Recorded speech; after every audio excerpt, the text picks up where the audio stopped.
हम मीनू झा गोर लगै छी समस्त मिथिलावासी के। एकटा नचारी लऽ कऽ उपस्थित छी। कोशिश करै छी अपने लोकनिके नीक लागय। धन्यवाद। जय मिथिला, जय मैथिली।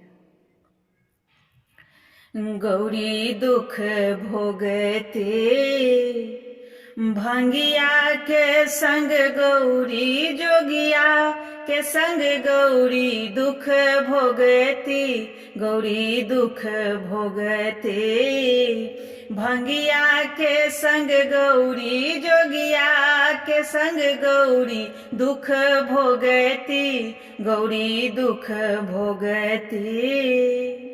मांगी चांगी लौता शिव कुटती पिसती। मांगी चांगी लौता शिव कुटती पिसती। भांग संग गील भात भांग संग गील भात कोना के खेती। गौरी दुख भोगती। भंगिया के संग गौरी जोगिया के संग गौरी दुख भोगती। गौरी दुख भोगती। नित दिन भंगियाल भांग पिसती। नित दिन भंगियाल भांग पिसती। छनो फुरसत नहीं छनो फुरसत नहीं कोना सुतती। गौरी दुख भोगती। भंगिया के संग गौरी जोगिया के संग गौरी दुख भोगती। गौरी दुख भोगती।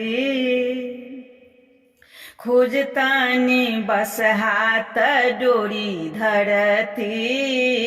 खोजतानी बस हाथ डोरी धरती। असगर घर में असगर घर में कोना रहती। गौरी दुख भोगती। भंगिया के संग गौरी जोगिया के संग गौरी दुख भोगती। गौरी दुख भोगती। सासु ननद घर कोना जनती। सासु ननद धन कोना जनती। उल्हान सुनी सुनी उल्हान सुनी सुनी नित दिन कनती। गौरी दुख भोगती। भंगिया के संग गौरी जोगिया के संग गौरी दुख भोगती। गौरी दुख भोगती। भनहि विद्यापति सुनु हे सखी। भनहि विद्यापति सुनु हे सखी।